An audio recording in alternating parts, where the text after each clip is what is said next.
Human rights abuses, mass killings, financial crises. Zimbabweans have suffered a great deal throughout President Mugabe's 36 years in power. But with protests on the rise, is he finally on his way out? And is a former member of his own government, now opposition leader, really the solution? This week's headliner, Mugabe's former vice president, ex-freedom fighter, and the woman who now wants to replace him at the top, Joyce Mujuru.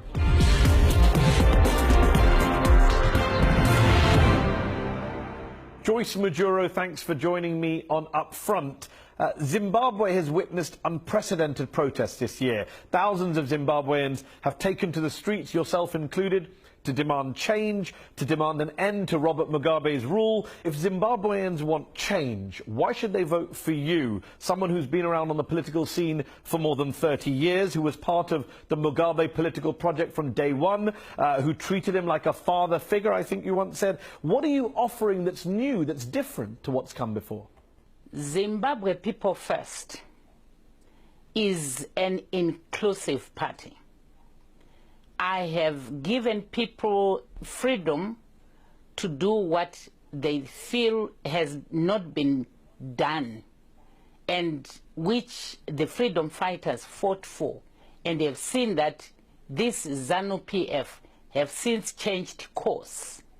And it's quite obvious that the people of Zimbabwe have seen that we are a different animal altogether. Even when I was within ZANU-PF, the way I was dealing with issues, the way how they used to accuse me that I was a liberal. But you served in his government, in Mugabe's government, from the beginning, from 1980 onwards. You were his vice president for a decade, from 2004 to 2014. It's all very well criticizing him and ZANU-PF now and calling for reforms now, but why didn't you say or do more when you were in power, when you were in office, when the violence was going on and you were effectively complicit in it? You were the vice president.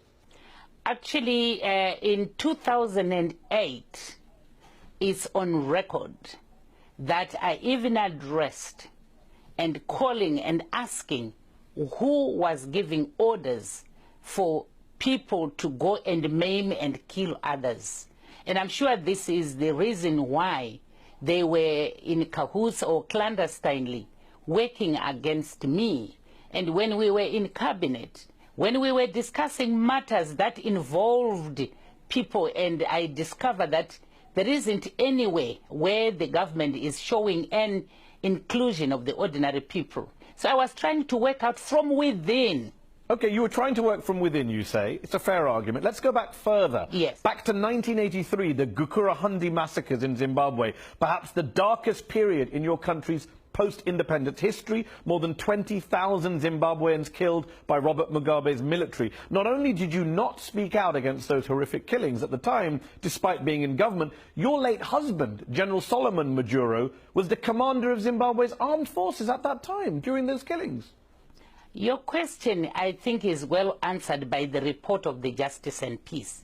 If I can draw you to that report, it's quite clear what really was discovered, what role Solomon Mujuru played, what role Joyce Mujuru played. So it's not something that I can tell the world things that did not happen or did happen. But I think we have a report to that effect. You know what Gukurahundi 5th Brigade was. It Yes. was in the main, army of Zimbabwe. It was a private army, and which reported directly to Mugabe. Okay, and you, so all that is hold on. known, You and your that is in that husband, report. fair enough, it reported directly to Mugabe, but you and your husband directly reported to Mugabe. Neither of you spoke out against those killings. I don't know if you did it in private. You certainly didn't do it in public. Neither of you quit your jobs in disgust at the murder of 20,000 of your fellow citizens. Did you? You know, even those that came to inquire from Mugabe himself, he categorically refused that such things were happening in Matabeleland. That is on record. And you believed him? So what else were you expecting? Of course, that's what he said. And what else can you say when somebody who is responsible has answered with a straight face that with whatever you're thinking is happening, nothing of that sort. I, as the head of state, I'm just trying to sort out things that are not going on well. Of course, you have to believe him. Okay. But who knew that this was a secret army which was going straight to him? Over the 30-plus years you served in government alongside Robert Mugabe, human rights abuses, killings, massacres, murders, do you have any regrets about what you were part of, or is your conscience completely clear today that you did nothing wrong being part of that? Being a Christian and being somebody who is now on terraces, now I'm being availed to some of the things that are even shocking, which I am even asking myself, did these things happen during my days in government? Because they were never public things. Surely, for a person who has a human heart, you have to feel bad and sorry and say sorry to those that have been, affected. But what should I do now? I should also be able to show the commitment and love that, I should give to those communities, and hence I'm visiting them. You say that a lot of this stuff wasn't publicly available at the time. You learned a lot about the crimes, alleged massacres, etc. that happened after the event. But your husband, Solomon, died in a fire in 2011. Many people claim he was murdered. You believe he was killed by the Mugabe government. Is that right? That's an issue that has not been concluded. So I shouldn't give an answer to something that is still there for further, discussions and further investigations. Because I'm just wondering, you carried on serving in Mugabe's government for another 3 years after your husband's death. Were you really working for Mugabe while secretly thinking, this man killed my husband? I cannot accuse Mugabe for having done that. I'm saying it's an issue that is still being looked into, and it's yet to But you have voiced suspicions before. You haven't cleared Mugabe of that crime. You think he might have done it? Of course, how can I clear people in government when I know that what we had requested as a family was not accepted by that government? Do you fear for your own life today? Do you think President Mugabe wants you dead, that he or some of his allies might try and assassinate you back home in Zimbabwe? You are trying to ask an opinion of somebody from me. I don't know what his opinion is about me. But what I can say is, his administration were sending people to my farm, which people were being apprehended, and we don't know what the result of their coming there was going to be. So I don't know whether he wanted to do something, serious about my life, but this is what was happening.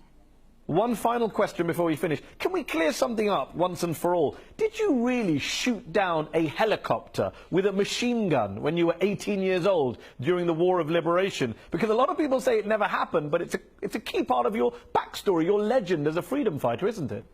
But why is it that when Joyce Mujuru did what she did on the 17th of February in 1974, it has remained on as a topical issue, and whoever is raising it has never been with me in that battle and never saw me during that time, and that story was never published by Joyce herself in the first place, but it's a story that was reported before my arrival in Zambia in 1974. So did it happen or not? I'm unclear. Did it happen or not? It did happen.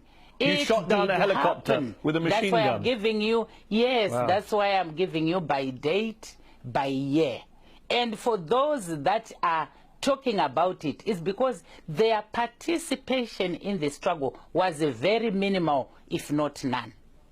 Joyce Mujuru, thanks so much for joining me on Up Front.